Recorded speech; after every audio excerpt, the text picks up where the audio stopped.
So we all procrastinate, right? And you're probably procrastinating right now by watching this video. But if you are, please keep on watching it because I need my watch time to be higher. Fortunately enough for you, I've got some tips and ways to stop procrastinating. Let me show you. Now I'm going to go in Word and show you what I mean by tip number one. So tip number one here is to get started with the minimal effort. Now what I mean by this is that a lot of the times when we're procrastinating is because of the fact that perhaps we don't have something to start off with. So the best thing to do is to do the administrative side of it. So anything that's easy, you want to start off first. So in this case, let's say I want to write an essay. I'm going to write down the title. Let's say I'm going to write down what my thesis is, and then I'm going to go and do my introduction. I'm going to do my main body. I'm going to do arguments for and arguments against, and then I'm gonna do the conclusion. So now that I've got this first, I'm gonna save it and basically leave it somewhere there. I'm gonna write down essay for vitamin C, essay for this and that. And what's gonna happen is that because you already started off with the basic stuff, whenever you're gonna come in, you just have the Word document, and not just with the Word document and not just with the essay, but in general, you can do the easiest part, which is normally the administrative side of everything. So make sure you already start off with the easy part. So whenever you come in, you have everything set. You're gonna sit down and gonna go get started. Now another thing I wanted to talk about is this idea of accountability. Now I'm not exactly the biggest fan of this idea of accountability, but essentially the way it works, that you tell a person that you're less likely to like to, or a person that you genuinely don't want to disappoint, you tell them about your plan or the work that you're going to be doing. So let me give you a quick example. I'm an A-level and GCSE tutor. You guys probably know this. I tutor 20 plus hours every single week while being a full-time student, and I provide my students with their own notes for GCSE or A-levels, whatever it is. So a lot of the times my students after a 2-hour session would ask me for some notes based on the specific topic and the specific subject and the specific example that they're doing. And a lot of the times what happens is that I don't have those notes. So what I do is that I will tell them, hold on a second, I'll give it to you by tonight, or I'll send it to you in 2 days time. So what happens is that I'm giving myself a deadline, and within this 1 hour or within this 1 day or 2 days, whatever, what I'm going to be doing is I'm going to be spending a portion of my time to compile and make these notes specific to that person, and then I'm going to be sending it to them. And obviously because I'm a teacher and obviously these are my students,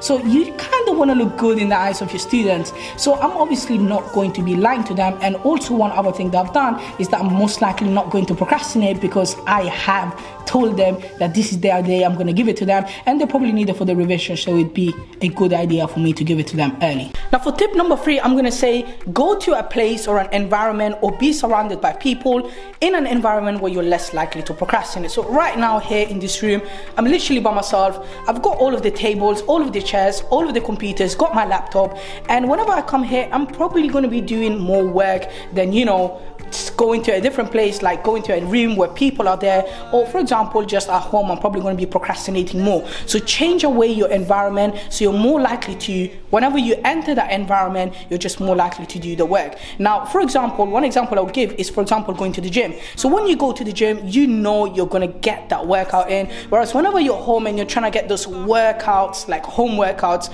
at least for me, what happens is that I'm less likely to do it. So I've got the dumbbells next to my bed. I'm probably not gonna do the most amount of sets. I'm just gonna pick it up, do a few biceps curls, and literally that's about it. Whereas if I was to get my stuff, pick up everything, put my towels and everything inside the bag, and I'm walking to go to the gym, even though it's cold and even though it's raining, I know that I'm going to the right environment, and no matter what, I'm actually gonna get the work done. So a lot of the times, just changing your environment, going to the library to study, is probably going to help you way more than just staying at home, where staying in the same table that you probably watch Netflix and whatever you watch in your free time, anime or whatever. It's probably going to be a better and more wise option to go and find an environment where you're more likely to do the work. Now the last thing that I wanted to talk about is this idea of the bad procrastination and the less bad procrastination. And that's basically the concept of the lesser of the two evils, if that makes sense. So let me give you a quick example. Let's say you got your exam coming up tomorrow or the week after, or very close. And what's happening is that, let's say you've got a long-term goal as well. So for example, I want to go to the gym, I want to be healthier, have a good physique and get stronger. And you should probably be prioritizing what's coming up in front of you, for example, your exams. But what you do is that you procrastinate. Now it would make more sense for you to procrastinate on this long-term goal that you have by going to the gym, pumping up your muscles, taking care of your health, rather than sitting down and procrastinating by watching a couple of movies, some TV shows, some animes, which probably won't add much value to your life. So obviously you shouldn't be procrastinating because it's not good and you got an exam coming up, but sometimes it's just inevitable and it's something that's part of our human nature. So it would make sense for you to procrastinate on something that is less bad and more beneficial than something that's more bad and it's just not going to benefit or add much value to your life. So that's the end of the video. I hope you guys enjoyed. If you did, go down there, smash the like button, like, subscribe, comment, do all of that stuff. Follow my socials, links will be down there in the description below. And if you have any questions, anything, just let me know on my Instagram or any of my social medias.